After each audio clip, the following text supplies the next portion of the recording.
seems like a lot of you have been in this business for quite a while, and I've seen sort of the ups and downs, and sort of interesting, sort of just looking at the experience in the room here, it made me think, especially in the topic of Book Plus, of wanting to do a little sort of history lesson here, a little bit of sort of just the last 25 years of Book Plus, because I think what's happened over the last 25 years, I think relates to a lot to what the opportunities are here now and how the world's sort of changed. But I guess before that, let me just give you a quick background on me. So I started my company, Becker Mayer, with Andy Mayer, a high school buddy from Riverdale in the Bronx, 33 years ago now, some crazy time like that. And one of the first books we did was actually with Burnett when she was at Russ and Dunlap, and it was books on wheels. It's those rolling books that you see now. That was a technological breakthrough when I riveted some plastic wheels onto a book in 1980. So it's funny, in the 80s, just I'm going to give you a 5-minute biography sort of on our company. In the 80s, Andy and I worked really just the two of us. We had no staff, no nothing. We're actually in Santa Monica, California then. And did two things. We actually worked as independent toy designers, where we created toys for Hasbro and Mattel and Parker Brothers and those big sort of toy companies. My background is actually engineering, hence a lot of the Book Plus, a lot of the toys, things like that. And we did that, and also wrote humor books mostly for workmen, for Peter Workman. So, great pieces of literature like the official book of thumb wrestling.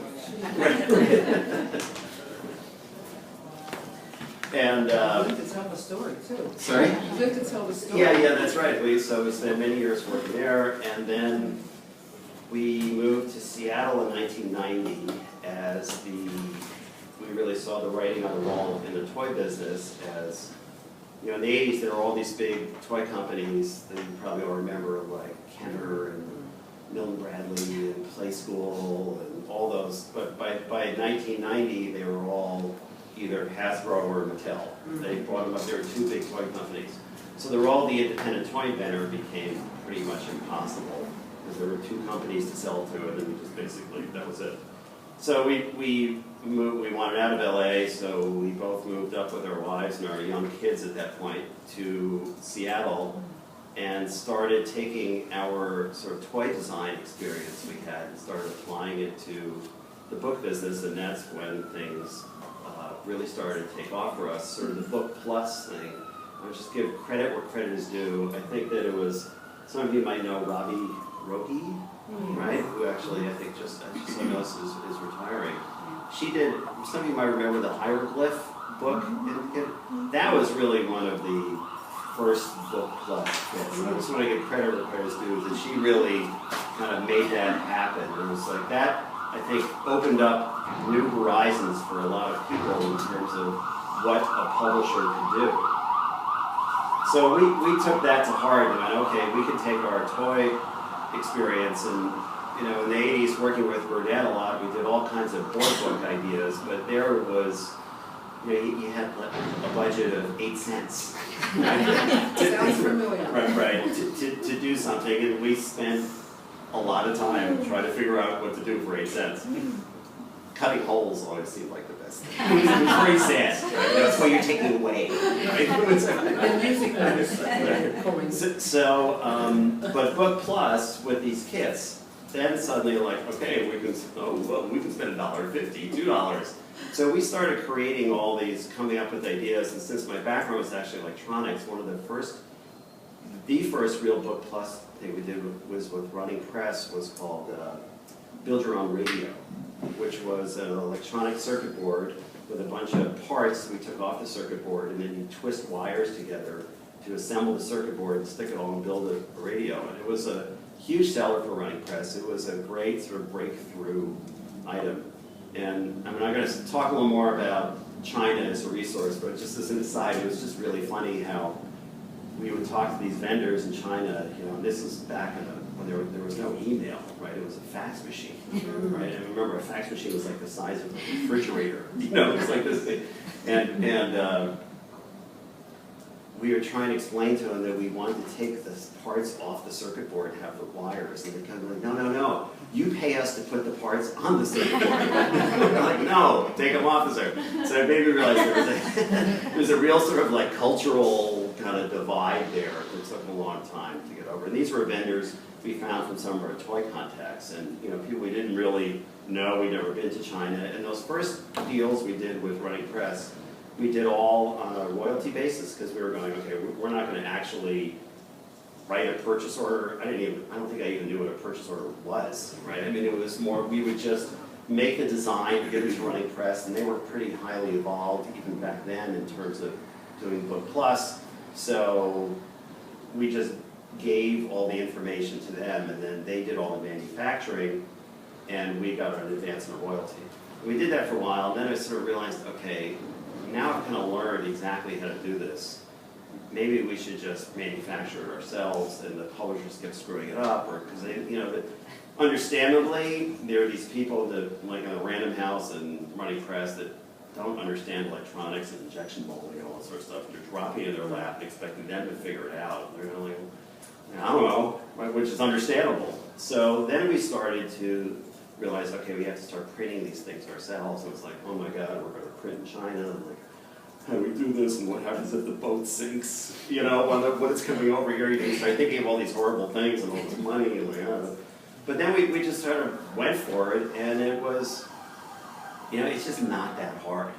It's just, we were kind of doing all the work, we just weren't shuffling the money around the way we needed to. So when we started doing that and realized, yeah, you just send them an order and they make it, and you send them the money and everybody's happy and it works, and it all happened. And then that's when our business started to take off, and the irony of it is, we didn't even know there was a term like book packager. Then somebody said, you're kind of working like a packager, and we're like, what's that? We sort of backed into it. It just sort of became a logical sort of just succession of the way to work with publishers. So that's when our business really started to take off, because okay, we can just do whatever we want. We found a few good vendors in China that can make anything. So that's when our business really started to take off. I mean, now our business, we have a staff of somewhere between 65 and 70 people. And we do probably 80 books a year or something like that. But I should also say that there's part of the company is we also have, and I'll get this a little bit because it relates to Book Plus, our own brand now called Smart Lab, which is a toy brand. We're not a packager anymore. We have the inventory, it's our brand. And I must say, in some ways, it's very refreshing because we don't really have a client. We can just sort of go, let's do this. We just kind of do it. And I always go like, wait, isn't there somebody I should be asking? Doesn't somebody have to approve this? Right. And so, I mean, that would be a whole nother lunch. I'm not going to go, because that doesn't relate to this in terms of dealing with retailers and all that sort of stuff. But that's, when I say there's 70 people in our company, there's probably now 15 out of that are specifically dedicated to Smart Lab, or maybe the full part of that, but there's not do both. And we do both kids books and adult books.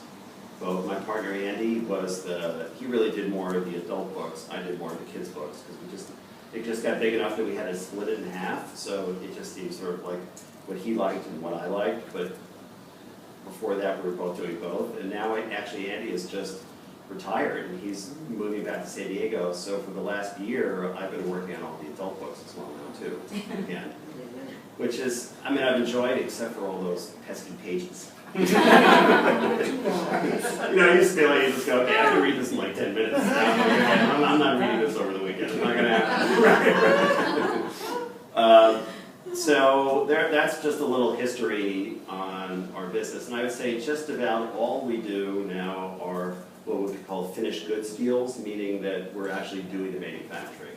They're the rare advance and royalty deals, but mostly we do finished goods. And a big part of that is about a third of our business now is international, outside the US. I mean, a third is a big chunk, right? So it's a key component of making these projects work. And especially if we're doing any kind of weird manufacturing, we really need to be able to control that and not try and get, you know, a Polish publisher to run on for 2,500 copies and talk to the printer in China, you know, and they don't want to do that either. So, so that's a big component of our business as well as the international, which is for both adult and juvenile. Okay, so I guess now let's sort of get back to sort of Book Plus, which is really kind of the topic we want to talk about.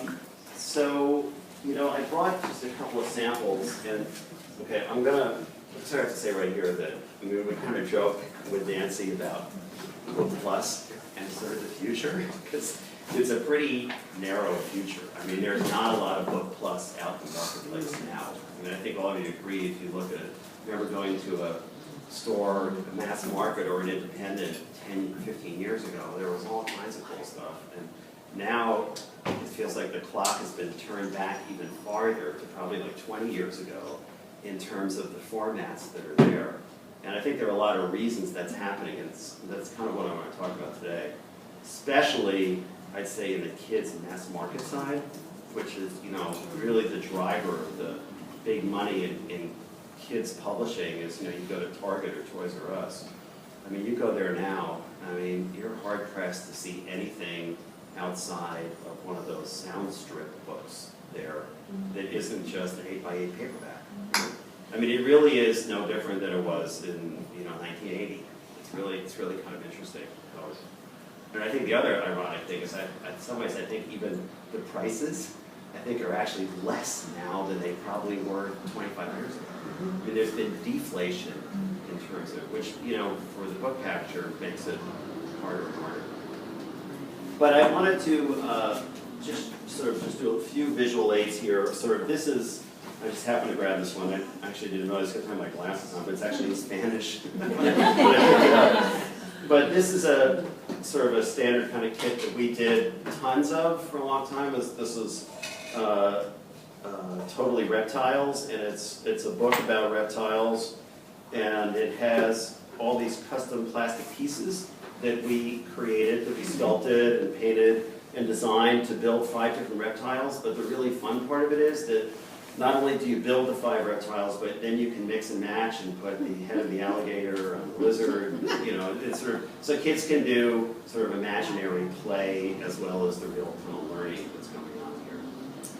So these are the kind of kits. I think we did 8 titles or something like this in this totally series of dinosaurs, bugs, prehistoric. I mean, we just went on and on and on. And these things sold fabulously well in places like Costco and Sam's Club and places. This is all done with a publisher, Silver Dolphin, in San Diego, which probably a lot of you know, and many of you probably work with, and they're wonderful people, and I love them dearly, and they're, but What's the price point? this was, well, this is the Spanish one, I think they were $50.95, $60.95, right? So, but these were done in the early to mid 90s. Okay, so, and here are the economics of this work then in terms of, okay, now I'm going to guess here a little bit, I'm totally guessing, but I would say that the parts in here, in this tray, probably costs $1.20, something like that. Back then, $1, $1.20. We had a lot of molds to make. There's probably $50,000 worth of molds in here, close to between the sculpting. Then the box and the book is probably another $1.50, something like that, would be my guess. So, you know, if we could sell this for $5 or something like that, you know, $4 or $5, it worked, made sense.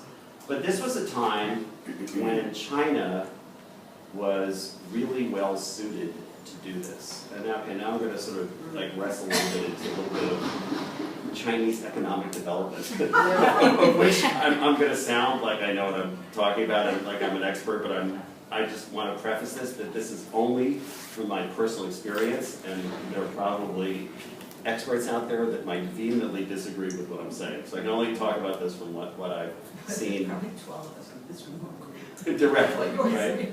Is that, you know, in the early 90s is when China really started to come on as a manufacturing powerhouse, sort of just even globally, right? And these kind of things, this is a very sort of low-tech thing to manufacture. I mean, the injection molding machine to make this, fits in this corner here. It's not, it doesn't cost, it's not a $5 million machine. It's not that expensive. The printing is also sort of a very sort of low tech compared to, cell phones or TVs or computers. It's not that hard to do. So printing was a big push by China in the 90s, by the government there, to really get all these printers set up on the periphery. It's called the Shenzhen region outside of Hong Kong. A lot of you nodding your heads because they're all like purchase orders. It says Shenzhen on there, right? Or you see the names on there. And I mean, just to give, well, I'm just kind of curious how many here have actually been to China and Shenzhen. Okay, so just a handful. But in 90 and right. So I was there in 1985, 84, and I remember as a tourist actually going on a train, and they said there was this village called Shenzhen, and they said, yeah, this is going to become the industrial area. And now, I mean, those of you, we're all New York here, yeah, we're all New York, so you know. It's like, when you drive on 95 and you're like on Pelham, outside the Bronx there, right? Those giant apartment buildings that you drive by, and they're like 20 of them, and they're each 40 stories tall or whatever. I mean, I'm not exaggerating that you drive on this highway when you go over the border for like 45 minutes at 60 miles an hour, and it looks like that, those buildings, in both directions as far as you can see. There's like an infinite number of those, buildings in the East Bronx, right? So, I mean, that's all happened in 25 years. So, this kind of manufacturing was essentially subsidized and promoted by the Chinese government in the 90s to do these kind of things, and they created an infrastructure that made it really easy for the printers to do these things. So I kind of joke that our business model was we would buy it stupidly cheap from China and sell it for cheap here. And the difference between like stupidly cheap and cheap was our profit margin, right?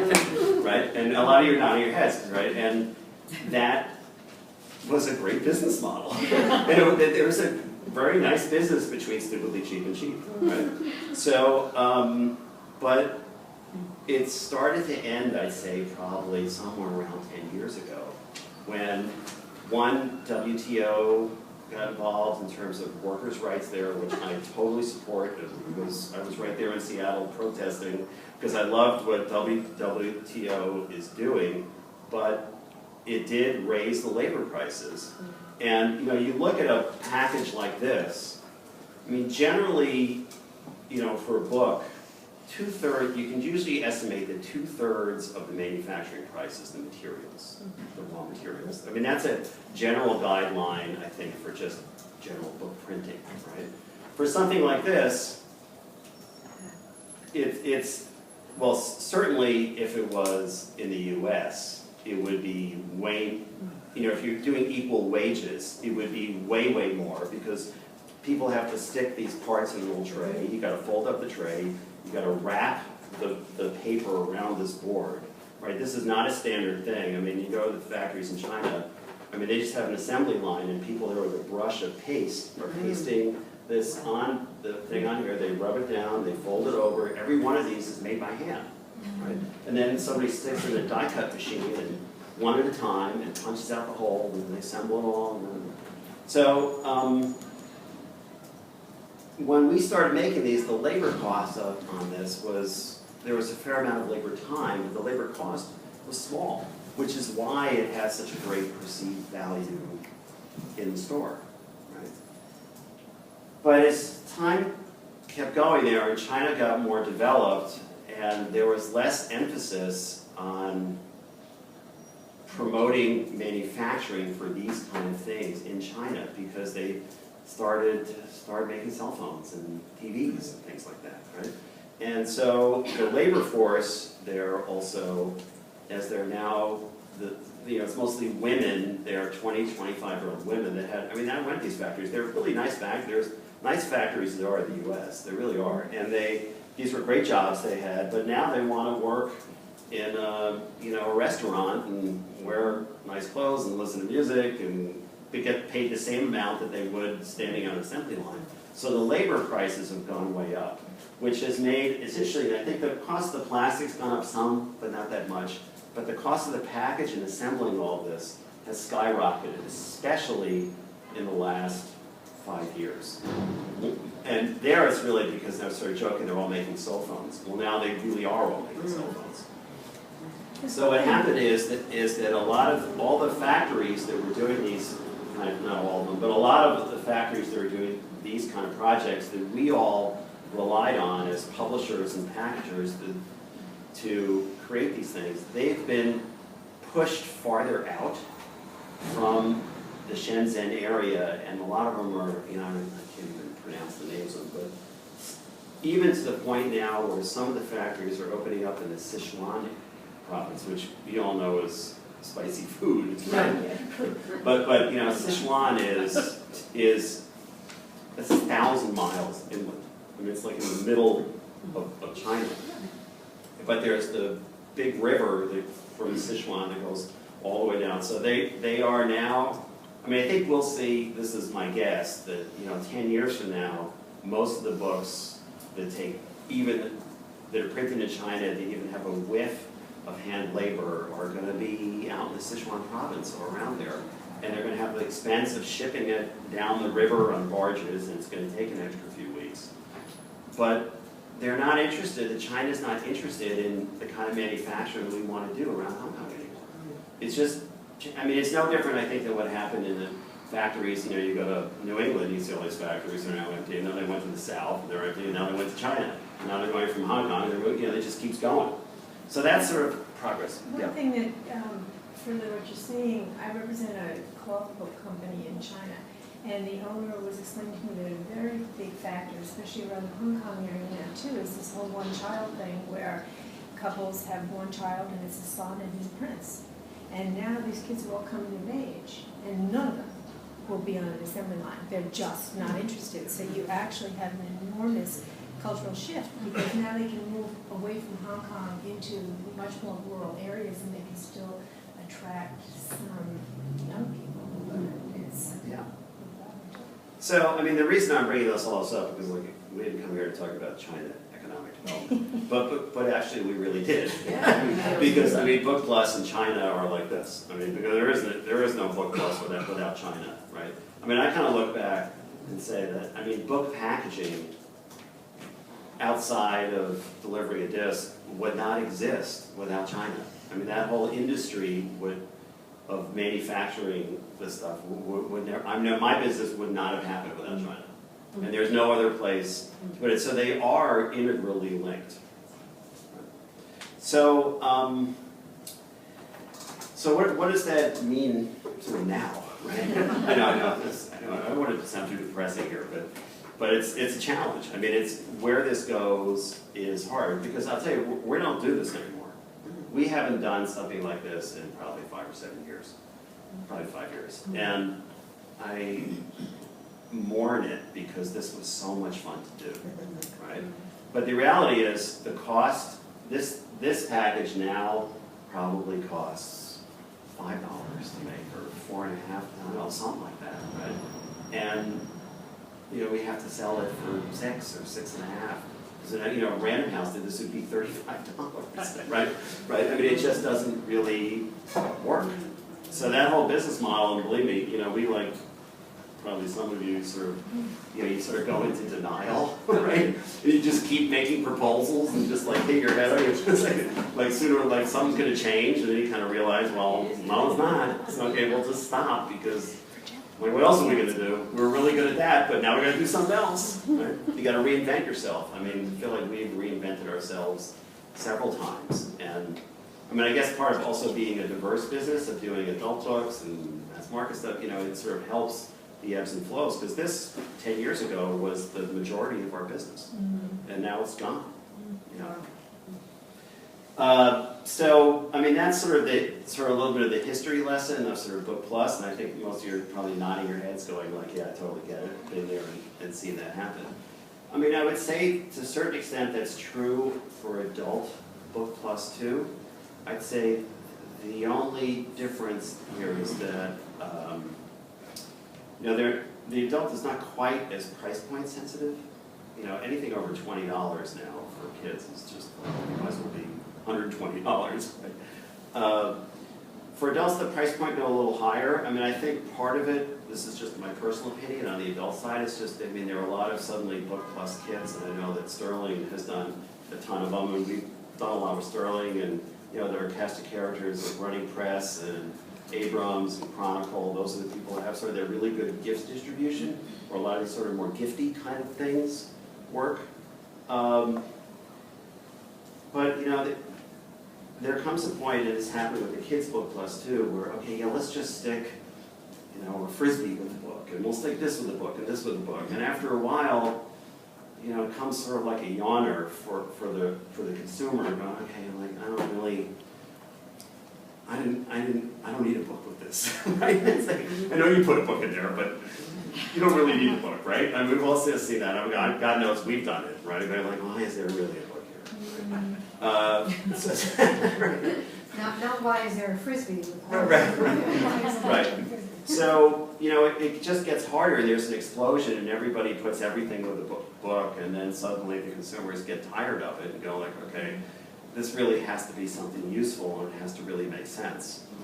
And so we still do some Book Plus for the adult market. I'd say the majority of it we do with Barnes & Noble, through Sterling, where we do it sort of direct with them. And that seems to work pretty well. But, you know, they're a retailer at heart, right? So, you know, they don't buy 2-3 years supply of these things. They're used to buying 6 months at a time. So the reality is that, and also sort of the publishers where they don't have there're just not that many bookstores left, right? So gone are the days of them buying, you know, 25, 35,000 copies, at least in our experience, most things, buying 25, 35, 50,000 copies. They want to buy, like, oh, this is great, I'll buy 12,900. Like, that number's probably resonating with a few of you here. It's rated 12,000. Right, if you're lucky. Right, 7,500, right? So, like, you know, the business model that I was used to doesn't work, right, at 7,500 or 12,000. I mean, we would end up breaking even or even losing money on the first printing, right? So there are a couple of ways to look at it. I mean, it's a difference that, you know, book packaging is built on a very slim margin, but no risk, right? I mean, that's sort of the premise of what we do, right? Well, the minute we have to start selling these things at 12,000 copies and really not make any money on the first printing, well then we are taking the risk as well. So that's part of the equation now, is feeling like you have to take the risk, and usually there's, you know, the equation of risk and reward. You take more risk and you get more reward. Well, here is you take more risk, but you really don't get any more reward. The margins are the same, you just got to take more risk. So hence, this segues into what I was talking earlier about the international part of it. That, I mean, I think we have quite a few projects now where we sell to U.S. publishers, and we don't really know, we're not really making much money on it, or really anything in the U.S. first print run, knowing that there's going to be some international business to be had, and hope for a reprint to the U.S., and we have to do it that way, and it doesn't always work. And it's not, you know, it's not pretty, but it's the way we do it. And we now are doing things where we actually originate them for, you know, a consortium of 4 or 5 publishers in Europe, and then add on 7,500 copies in the U.S., which is really sort of the British book packager model. I mean, that's really how they work, because they're really well suited for it, because they're right there. We've never really quite figured out how to do that well, or not certainly as well as they do it, but we're trying hard and learning, and now it's starting to happen. But it's like herding cats, right? Because you have to, you know, France wants it delivered this date, but Germany wants it on that date, and they want this cover, they want this cover. You're like, okay, this is way too much work. So, right, exactly. So it's a tough one, but especially on the Book Plus, if you have any upfront costs like molds or whatever it is, then, I mean, you really need, you know, the risk gets really big if it's 12,500 copies.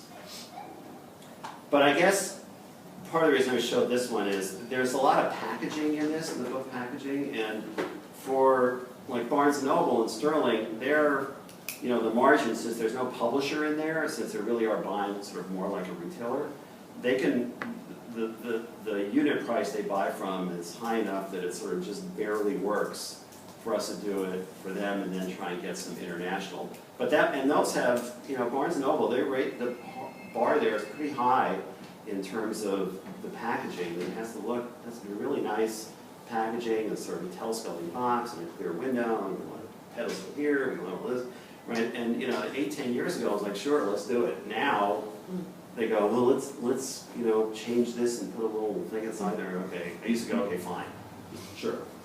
But now it's like, okay, I gotta go back and find out what that costs. Because it could cost 35 cents, where it used to cost 3.5 cents, right? So, I guess that the evolution of it is, in terms of Book Plus, is moving away from things that are so package intensive or labor of the package to things where it's just, there's a value added, but it's not so packaging intensive, right? So I just brought some ideas. More one-dimensional, right? Yeah. So I brought this because this is more great literature from Becker and Mayer. Yeah, we laugh. I think we sold like 350,000 copies. So, you know, this is a book with farts now. It's Spotter's Guide to Farts. This is something that sort of started with the title and worked their way on from there. Right?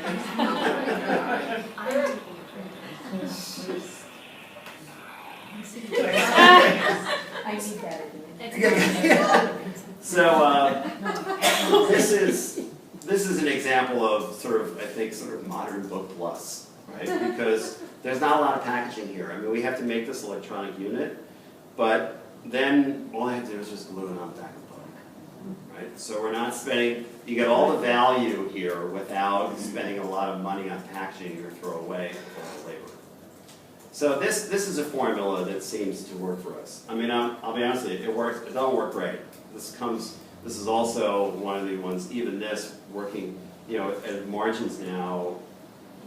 You remember how we used to. Well, I put it this way: when I started doing this, publishers used to buy 4 times that. Then it became 4.5, and it's 5. You know, now it's 5.5 or 6, right? So it gets next to. Yeah, right. So they're, you know, I mean, it's like 10 cents more than it costs to print, right? That's what they want to pay for it. So it's you have to choose the projects sort of really carefully. And this, you know, we do a lot of engineering in terms of getting the price down on this, and I won't go into the gory electronic details of sound compression files for fart sounds. But that was an important component of making this project work. Yeah. Oh, there are 3 little button cells in here, and you know, I don't know, you probably get thousands of parts out of this. Is that number you mentioned for the international sales or just U.S. sales? The 350,000 copies. That's probably international too. It's been huge in Sweden. Go figure. Who would have thought? So the seafood, I don't know.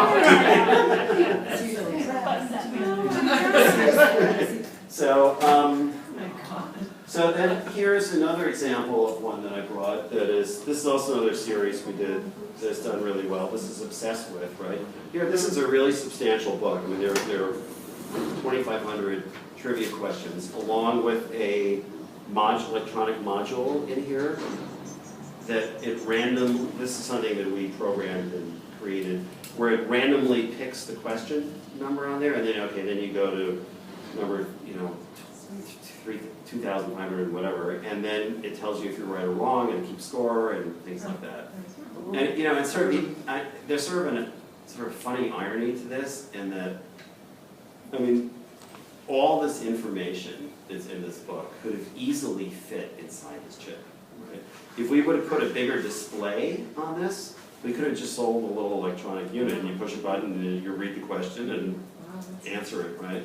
But there's kind of sort of still the love of the book, and it sells at a bookstore, but it's got a nice little feature added to it. So this is the kind of Book Plus that still works. And it's just like the other one, there's not a lot of packaging expense here. You know, you feel, okay, this is a big book, it's probably a $20 book already, so you're just adding this on here. So this is a lot of sort of what we're focusing on. And I would suspect for kids, it's probably about the same. Well, the kids market for Book Plus is really, really low. But that's also something like that is a natural for an app, That's. which has no manufacturing. Well, that's right. Distribution is not that's a right. problem anymore. It totally could be, right. But, And there's no But- advance. Right. Yeah. Right, but we make more money doing this. yeah, and from a cultural point of view, it's moving the book more into the app world. I mean, that's like an app, it just happens to be a book, Yeah. yeah. Yeah. So it's And I think we will at some point turn this into a sort of ebook, which we can do. I mean, that's a whole other discussion, the whole ebook thing, which, you know, time we can go into. Well, I'm not sure I'm going to have much to say on that, but. I would say that that makes a lot better gift for a friend or a That's right. child than That's right. an app. That's right. Well, you can't. Right, because these things are. Here, download when you. Right, right. I mean, they're very, right, these things are very gifty. Books are becoming, I mean, even some things I see now, like the quirky $12.99 paperback that was kind of dead there for years, is now kind of back as the retro gift, right? So it's kind of like a fun, old-fashioned thing to buy somebody. It's a cute $12.99, nicely designed, light on content, sort of one joke kind of book. Kind of works again. It's interesting how it sort of comes full circle. But I also brought this because this is a recent project we did. This is a Sterling Barnes Noble, and we did sort of it's a ship in a bottle. So this comes, you know, we sourced a actual glass bottle, works in paper engineers, and you paper engineer and build a paper boat, you know, and you stick it in here and you pull the threads and lift up the sails. It's actually really cool. Yeah, it's really nicely done. And this is actually done really well. It's in like 2 or 3 printers, I think. Then we did a pirate ship in a bottle, and now we're doing Constitution. Well, this is the Constitution. We're doing. What are the price points on these Just go to my $14.95. Yeah. But this is for Barnes and Noble. I mean, if we did this with a, you know, like I said, we did this random house, it'd probably be $40. Right. Yeah. But it's also mostly paper. I mean, about 10 years ago, we might have made the ship out of something else. Yeah, so there wasn't a lot of upfront investment in this, right? But there's all this packaging labor in here. I mean, it's a lot. I mean, this is, yeah, I mean, these barely work, let me put it that way. But they still do. So Jim, I'm sorry, would that be something that would be manufactured further out into the hinterlands? No? Not now, but it's, Oh, so you're- well, yeah, I don't remember where, but I mean, the Sichuan part, they're really far out there. I mean, the only things that are out there, starting to get out there now, are like they're really big, like the Matthew Reinhardt, Robert Sabuda kind of big pop-ups where, you know, it takes like hours to build one of these books. Those are kind of things that are starting to be done out there. This is not super labor intensive, so they would be, it's probably not done right near Shenzhen, but, you know, a few hours, 3-4 hour train ride or boat ride or whatever it is away from there, yeah. And is the outer area a toss, or is it something that's storage? The box? Where you keep it? I think you toss it. Yeah. So then on the kit side a little bit, you know, we really don't do any Book Plus at all anymore because we just can't get the numbers to work. It's really too hard. But what we did do is start Smart Lab, which is a toy company. I just brought the catalog here, and I know some of you might maybe have seen some of these out in the marketplace. But it's really kind of a Book Plus toy company. It's a toy company where they all come with books, and it's mostly science toys. That's really kind of my passion, what I really like to do. And so and it's interesting. I mean, the toy retailers like, whoa, you got a book with that? You know, it's really become sort of our trademark. And we make a really nice book. It's not just, just throw an instruction sheet together.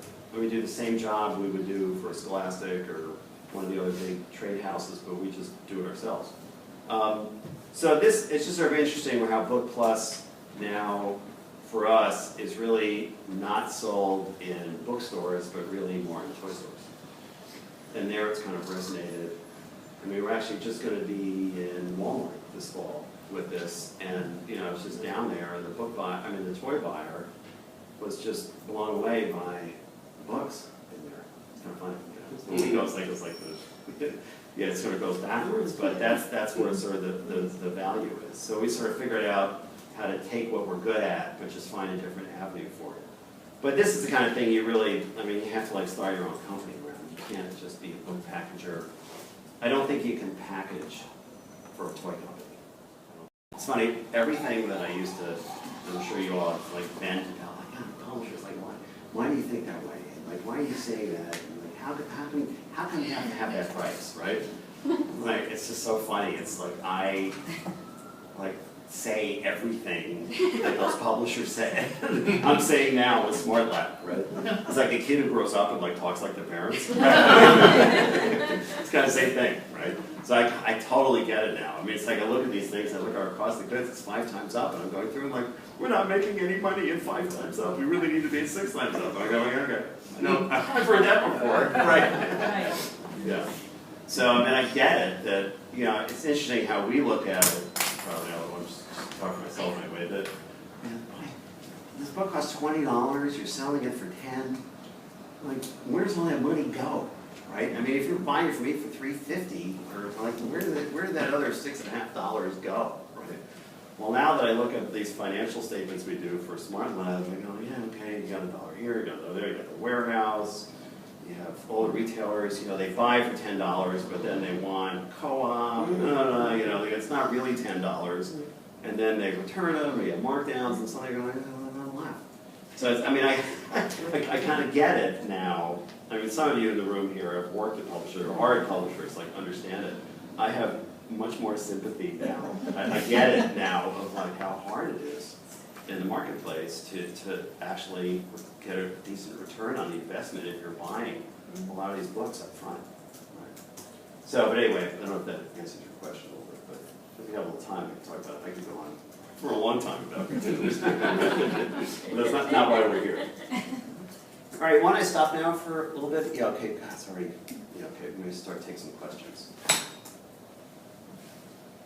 How do you, how do I put this? I'm assuming that a Barnes & Noble or Sterling will come to you as an idea, but do the reverse? Do research on what might be a good product, a good book plus product, and go to Barnes & Noble with the ideas? Yeah, I would say 9 out of 10 of all the projects we do are our ideas that we go out with. I'd say 1 out of 10 are things that are brought to us. And how do you determine what's trending in the marketplace? You know, we have a lot of idea meetings. You know, we sit around and just talk a lot. And come with ideas, and we have different subjects. You know, we'll talk about, we need a sports book. Or there's the anniversary coming up or something. You know, what are the things that our publishers are thinking about that would let them promote the book? Because it seems now, you know, there's so little shelf space now that if they're going to buy a lot of copies, right, and we're in the business model where they need to buy a lot of copies, it has to be something, there have to be reasons why they should buy a lot of copies. And it's usually more than just the topic. It's an author that is promotable, or it's tied in. We know that Barnes & Noble's going to have a big promotion around it, or there's a big movie anniversary, or something like that. And we were just talking with one of you just before we started about how movie anniversaries are a good thing, or movies coming out. And there was a time when we did a fair amount of those kind of books to go along with the movie coming out, but we found it's getting really challenging to do that, understandably, for the publishers, because some of these movies that have the big hype 9 months or a year ahead of time, they're just no good. You know, they just flop. Or they're good movies, but somehow it didn't have the magic that makes people want to buy stuff to go with the movie. So, and how do you know that a year ahead of time? And so I go, okay, you know what, let's wait for the movie comes out, and if it does well, then it usually sticks around for a couple of years, so we'll just do it later, but not ahead of time. Yeah, kind of off the And books. then you have to apply the licensing rights from the, Yeah, we have to go to the studio, get the licensing rights. Yeah, yep. Yeah, which we do. But less and less of for movies that are coming out in the future because it's so risky. I get it.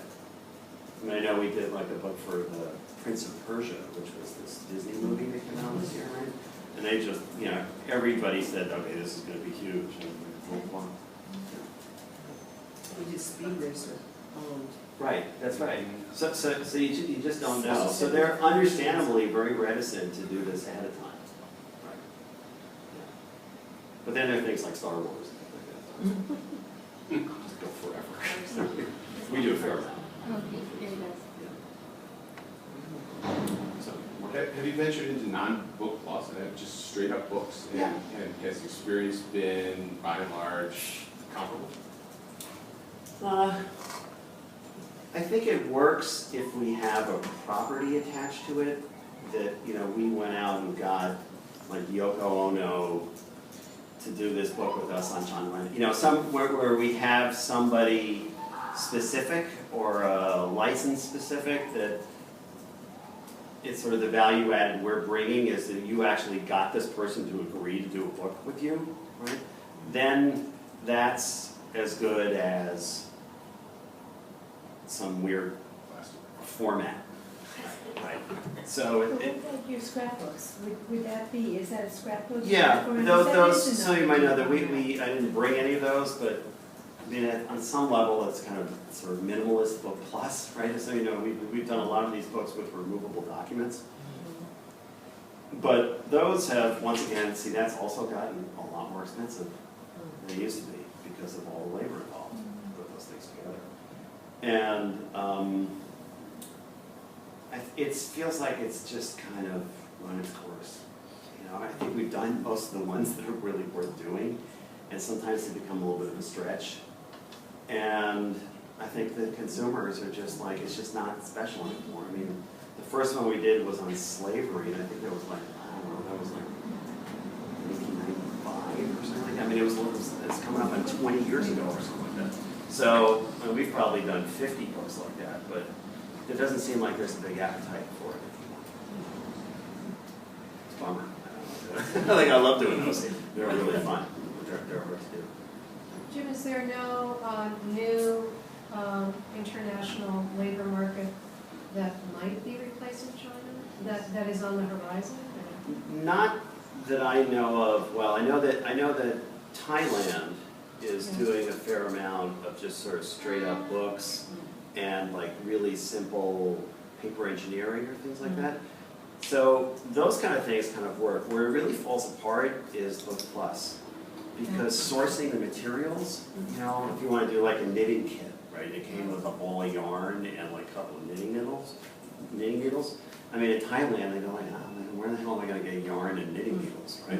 They have to go to China to get it, and then they got to export it, import it, and they got to, yeah. So that makes it really hard. So the size of China's geography, because it's so so various, is one of the reasons that it makes it hard to replace in this one.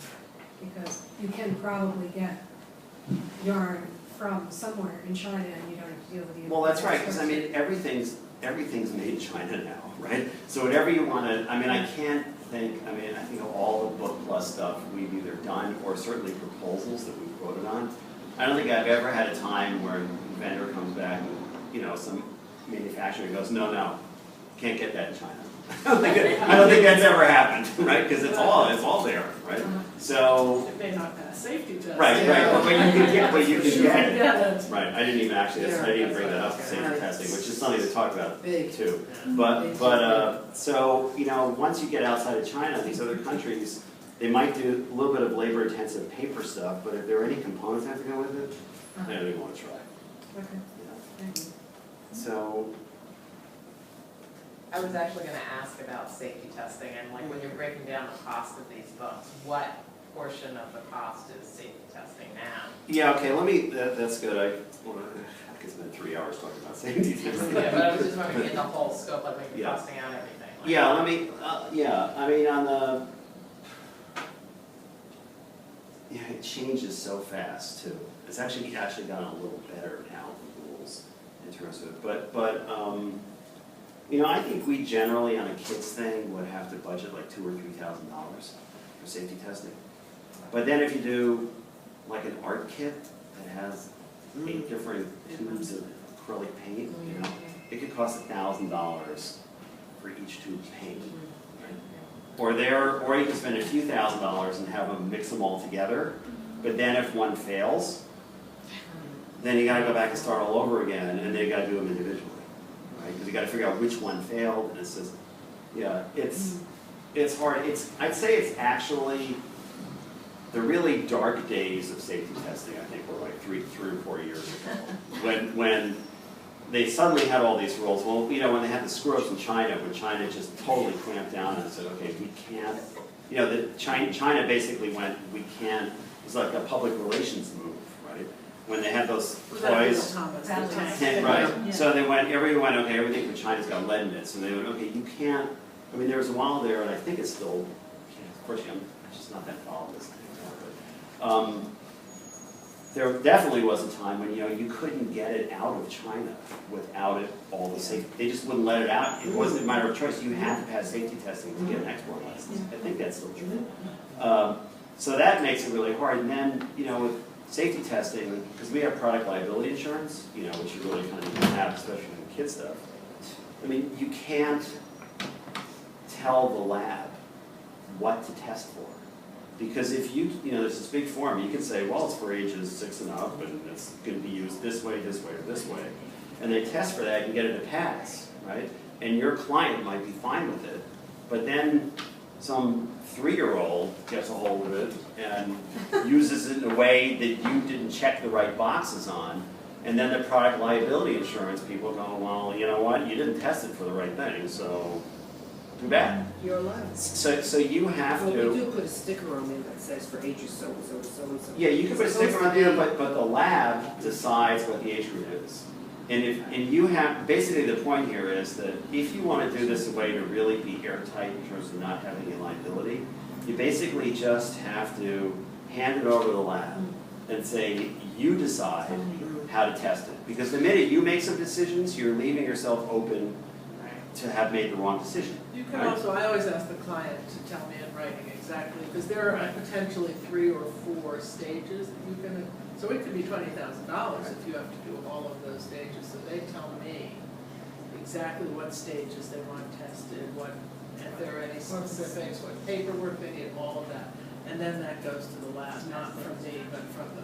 But if you leave it open like that, I mean, that kind of joking, you see these people sitting around the lab like, okay, let's just pick the 5 most expensive. I'm not saying the publisher. Oh yeah, Your client. right. Because then if it's going to be really expensive, we have to talk about the price before we sign the deal. Right. So sometimes safety testing is billed as that. You do a lot of foreign editions, and that's a huge Right, then you problem. have to do all the That's foreign testing, you know, EU's got one thing, Australia's got another thing, Canada's got another thing. It's a big change. Been doing ISO rights to, we're in the process of to Australia, New Zealand, France for a kit I did for Barnes & Noble. And I got the safety to get it into the EU. Okay, the Barnes & Noble testing was $2,000, the France testing was $4,800. So they were going to take 6,000 copies with a $4,800 testing charge. So it's like, okay, let's just forget about that. But you can't bring it in otherwise. So. I mean, the book plus that we do now, we design around safety testing. Yeah. I mean, we want to, before we actually make a proposal, we have somebody in our office who's really knows her stuff about safety testing, and she'll just give us an estimate of what she thinks is going to, you know, sort of worst case. It could go, because whatever worst case always happens with safety testing, right? What's our potential cost here, and we just, okay, forget it. I mean, like art kits, we can't really, you know, it's like basically how do you make art kits with no art supplies in it? Right? It's not so easy, right? No purple plastic trays. Right, and you can't even, you know, even pencils are a problem sometimes, because there are tariffs on it. You know, there are all these like weird international laws that you learn way more than you want about these kind of things. But I think if you get the right, I mean, I guess to sum it up though, I mean, there's so little book plus out there now, right? That if you can get the right one, it really has the potential to do well. Because, I think that the consumers, I mean, let's face it, for a lot of kids, if parents or you're buying a gift or something like that, and you see all these books, but then you can also buy this thing that looks more like an activity kit, you've got a much better shot of having that moment as the parent, or when you're there and the kid unwraps it and goes like, whoa, that's cool, right? You get that more with a kit than you will with most books, right? That initial reaction. So, Especially without electronics. yeah, right, The so, parent wants to interact with the child. yeah, so, if you can get the right thing, I think it has potential, a lot of longevity to stick around. But the challenges between safety testing and the cost of goods and all that, I mean, I'm not gonna sugarcoat it. I mean, we're joking when we talk about this, like, do you really wanna talk about this? that it's harder now than ever to do. It's not like there's anything easy. I mean, I think these are the kind of things, this is kind of more the future of Book Plus from the book packaging side, are sort of the simple things, and a lot less of the packaging. What's the content in that? I know, I keep trying to look at it. Uh, What's going on in Do you want to there? read an excerpt? It's not much. They're Did just you sort of- write it, Jim? No. They're just kind of, cartoony things, and we sort of make fun of the different sounds. And I mean, I don't think people are buying this for the book. Right? I can say that humbly. So you have a question back?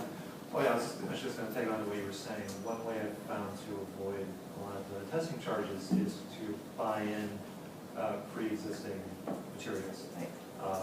We did a kit called the Tabletop Catapult, which was essentially, it was phenomenal selling.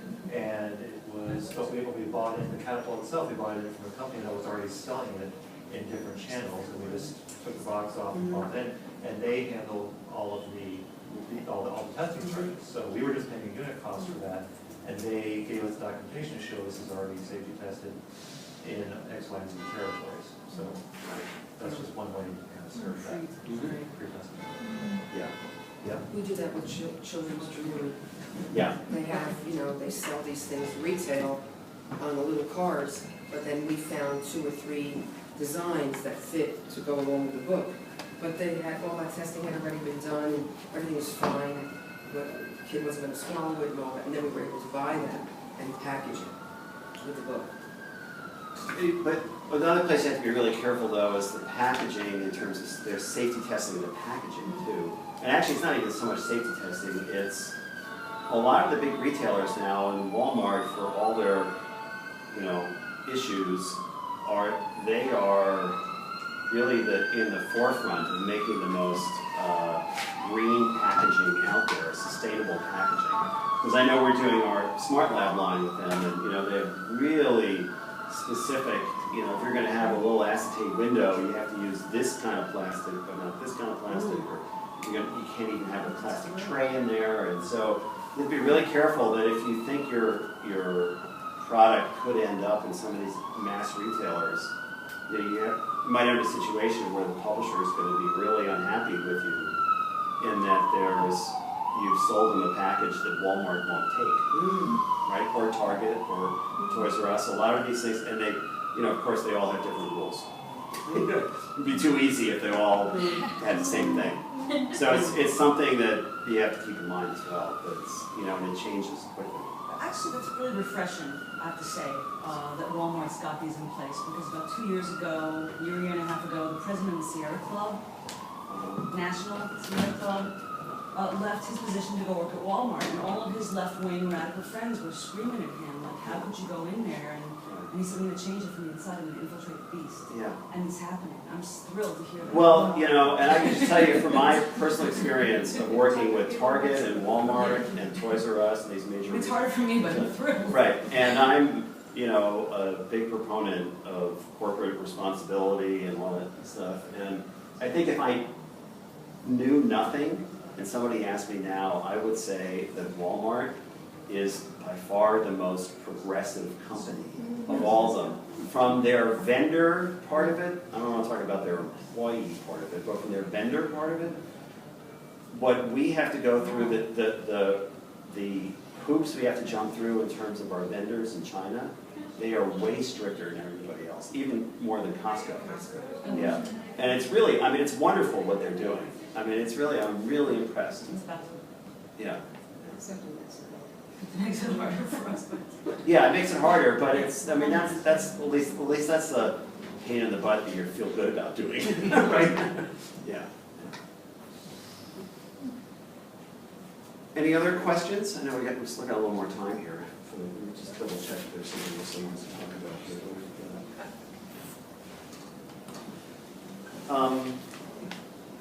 I guess one thing I should mention was I used to joke that, you know, with probably some of you who were talking to publishers and sort of arguing over sort of the retail price, we used to joke, oh yeah, you know, the empty box is $12.99.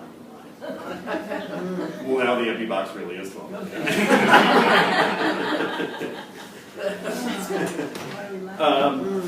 How do you manage reprint pricing and schedules? Are people, you say people, when you're dealing with retailers, people are just buying 6 months or a season's supply.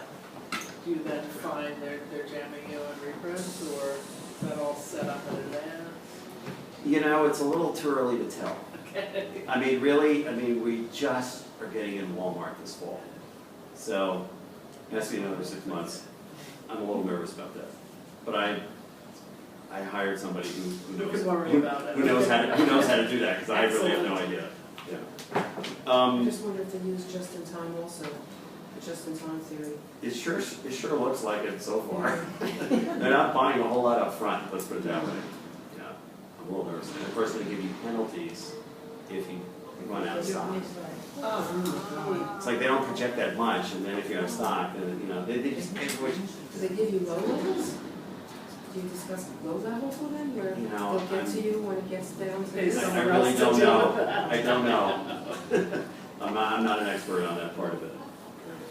You know, the other thing is too, from the international side, I forgot to mention, is there's also a value-added tax, which is unfortunately another hurdle for Book Plus. And most of the European countries have, you know, this VAT, the VAT tax, where they pay, you know, it's a pretty stiff tariff. It's like 17%, right? That's on, if it's, I think if it's an international person doing this, that if it's 48-page book or more, you can usually talk them into a 10% rate. But otherwise, it's 17%. And that's a huge hurdle for the publisher, because the publisher has to pay that. They're the ones responsible, because they're buying it in. They're paying taxes in that country. So basically, they have to figure that into their margin, which makes it all the much harder. But I would say the positive thing about Europe now, you know, the euro is, I don't know, it's like $1.30 or something like that, right? That generally something that's, we've seen things that are $19.99 US, a foreign publisher generally just, yeah, that's $19.99 euros. So you got a 30%, you know, bump in there, which helps. So some of that can be taken up by the VAT tax, but there's still enough left. So the foreign publishers generally buy at a higher price than the US publishers do. And they take smaller quantities too, but prices that the US publishers would never buy. So that helps. When you're selling to Walmart, Costco, or what have you, are you finding typically that they're taking them FOB, or they wanting you to land them here? And if they, I mean, if you can do the FOB, is that going to negatively affect your relationship with the distributor? Well, yeah, right now, okay, I just want to preface this, that now we're really talking about the toy business. Because I'm really in the toy business as part of this, not the book business. But there, it's, well, I was talking like Costco, they buy it all FOB. Because it's a fourth quarter business, they buy it all in and then they just sell it out and they're done. they don't really replenish. Certainly wouldn't be any time. I mean, they sell them all in 8 weeks, right? Like Walmart will buy, I think, they're buying half the amount FOB, and then the rest we have to do through a warehouse here. Yeah, I think that's sort of generally the way it goes. They'll buy at the beginning FOB, but you know they want such a discount. You know, it's this much either way. They're not stupid. You know, they know exactly what it costs, so they figure it out. Sometimes I feel like these retailers, they'll go, you know, we can tell them whatever price we want, right? They just pick it up, they look at it, you know, and or they'll look at it, they'll take it back, and somebody there is, you know, has enough experience to go, yeah, this probably costs $4 to manufacture. So the buyer will come back, okay, I'll offer you $4.50. You know, it's like, I mean, you know, it doesn't really matter what you say. It's like it's really no different. You know, they just, you know, that's how it works. At least that's so far what I've seen. But I mean, my toy business is actually working pretty well. So we're in the wrong place. So we're in the wrong business. Yeah, no, what you asked. I mean, but I mean, my book packaging. I mean, our book packaging business is continuing to do well, but it's not doing what we were doing 10 years ago. You know? I mean, we're not doing this at all anymore. But things like the farts and this. Right, farting's always good.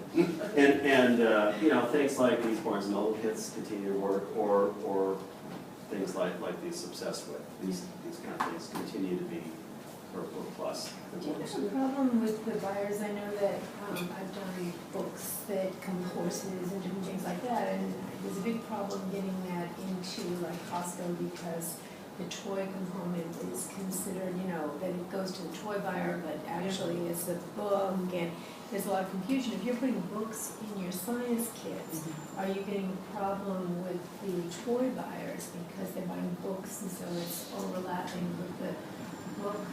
No, because it's so clearly a toy with a book. Yeah, I mean the book buyer isn't.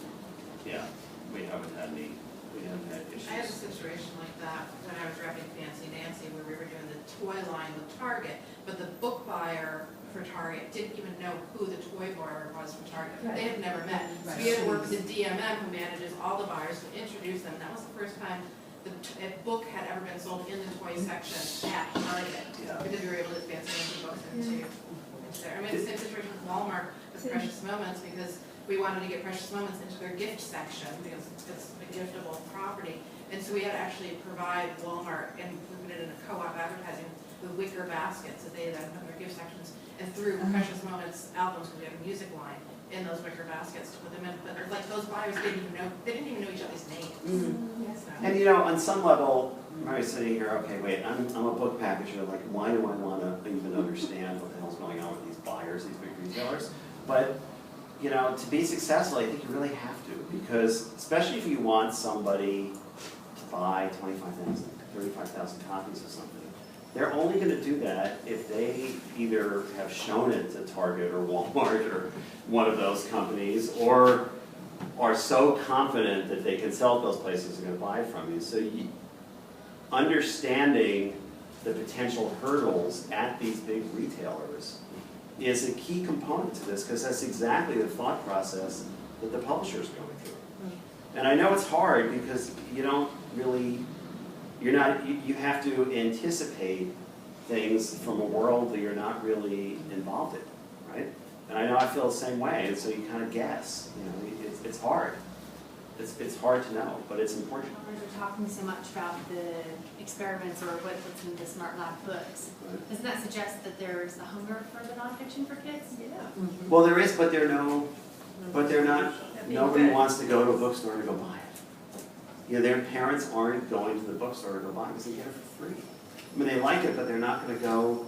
I'm not saying nobody, but not enough to warrant a big budget to make a beautiful nonfiction kids book that some publisher thinks is going to sell 50,000 copies of, right?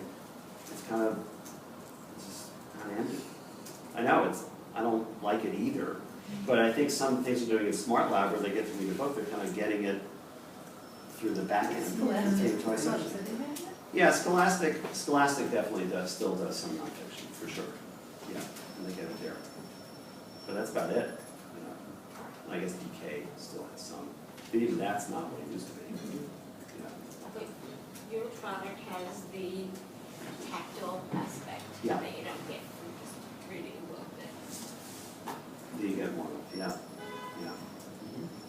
But part of it is, you know, a kid can go, parents say, you know, the 8-year-old boy goes, you know, we learned about the solar system in school and I want to learn more, right? Well, parents go, okay, we'll go find a couple of websites. Go on Wikipedia and read about the solar system, right? I mean, that's what right? They don't go, okay, let's go to the bookstore. I mean, it's just not the reaction, you know? So that's where it's changed. Yeah. It's just progress on some level, right? And I think some of these apps that we were talking about, ebooks, will take up the slack.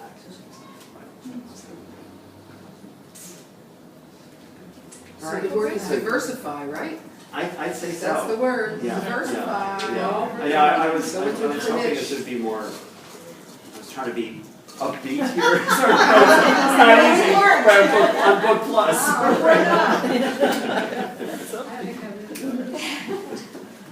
All right, well, thanks, everybody. Thank you.